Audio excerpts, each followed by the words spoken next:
What's up, guys? It's Doodoo Poker here, back for another video. Today we are going to be talking about how to exploit weak tight regulars, specifically in small blind versus big blind single raise pots.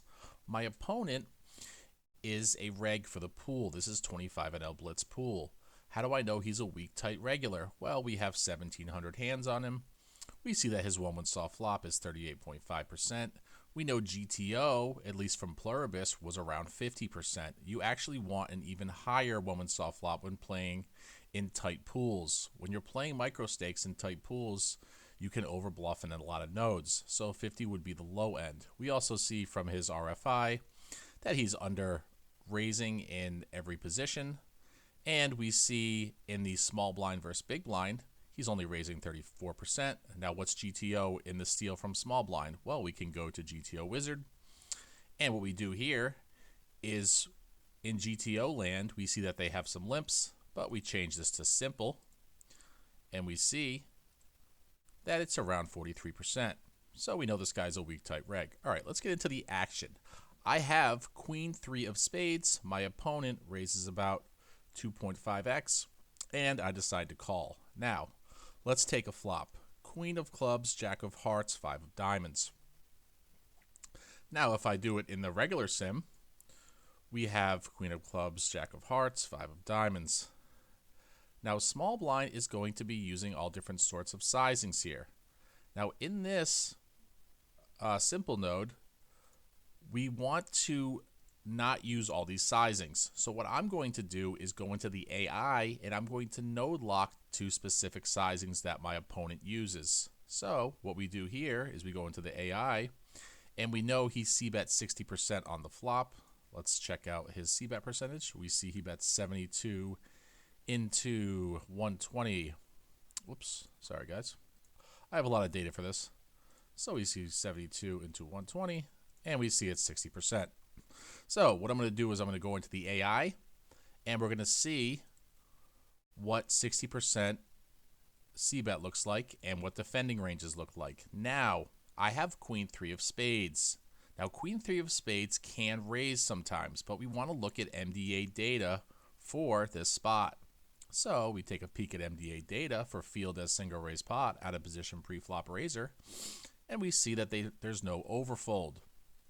So I just decide to call, and we'll take a turn. On the turn, we see a 7 of diamonds. Now my opponent bets again. This time, he bets the same size. So what do I do with my Queen 3 of spades? We just call, right? Nothing else to do.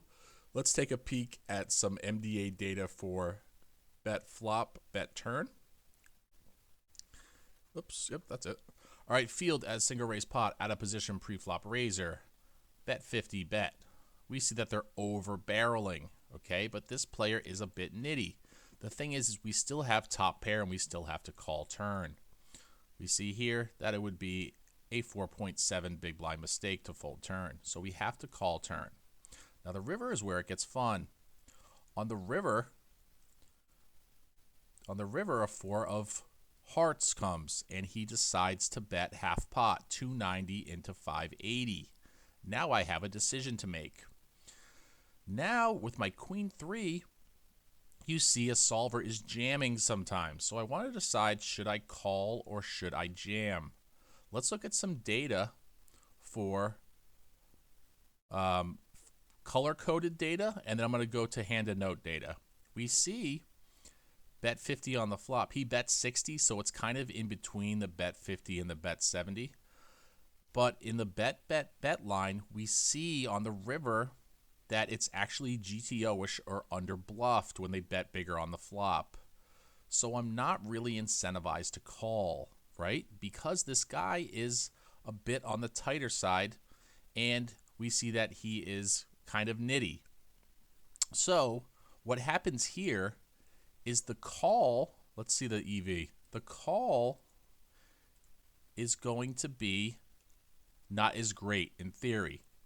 But let's look at the raise, okay? We have to get our formulas out for the bluff raising and bluff catching formulas, okay? So what I did here is I'm looking at the bluff raising formula. We know the bluff raising formula is EV equals edge times risk plus reward. And the edge is what the folding frequency difference is between alpha in theory and alpha in practice. Now, let's look at some percentages. So let's say I raise 50%. We know small blind is supposed to fold 50% as well. So if I raise big, what are they supposed to do? Fold 66%. So when we look at hand to note data right here, we're going to see a 59% fold overall. The problem is that this data does not distinguish between sizings, okay? So what we have to think is this. We know at bet 50 it's 26, right? And we see at 58. So we want to split the difference here. We want to split the difference between, okay, if I raise 50% pot, well, they're supposed to fold 50%, right? But if I raise all in, they're supposed to fold 66%. So let's split the difference and say 58%, okay? So we see from data that they're folding 59%. So let's say we have a 1% edge. So we take the 1% edge and we take the raise size, which is in this hand, let's say I raised all in, it'd be 102 big blinds because it's a 25 and L game, so I have 25-50.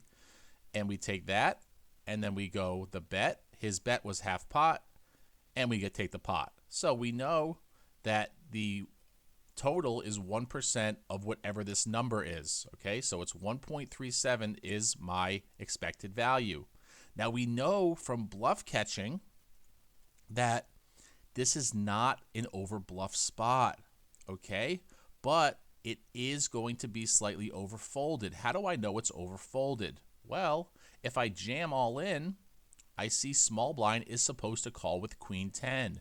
Do you think small blind, after triple barreling on a queen jack 5-7-4 board, is calling ever with queen 10 or queen 9 or queen 8? Probably not. I don't think king queen calls either. Maybe they call ace queen, but probably not. So we know the only way this play is bad is if they call with queen 10, and he's probably not doing that. We also know from the player profile that this guy is tight. So calling bluff catchers is not going to be as good. Let's look at the bluff catching formula. We know that bluff catching formula is EV equals edge divided or times risk plus reward. So it's the edge. Let's say it's a -1% BB call, losing call. So we see here it's call plus bet plus pot. So we take the call, which is half pot, plus the bet, which is half pot, plus the pot, and we see it's a slight loser. So what you need to do here is you need to turn all your bluff catchers into bluffs. Now, this is also solver approved, which helps, but we care more about the data. We look at the data and we see small blind in the triple barrel line, it's going to be over bluffed because they're not going to call hands like queen 10. They're not going to call hands like king queen, and they're not going to call hands like queen 9, right? So in game, we decide to turn our hand into a bluff and we jam and he folds. All right, guys, this is a way you can use the solver, but also use MDA and exploit weak tight regulars, because weak tight regulars play face up. They're going to be betting the strength of their hand. That means if they bet half pot, they have a half pot hand. In order to exploit this, you bluff catch less and you turn all your bluff catchers into bluff raises. We see that this is going to be more profitable using the two formulas, bluff catching versus bluff raising, and we have a profitable jam. If you guys like this video, please subscribe. Please give me a like. New video every single day. This was on how to exploit weak tight regulars, small blind versus big blind in the triple barrel line. And I will see you in the next episode, and take care.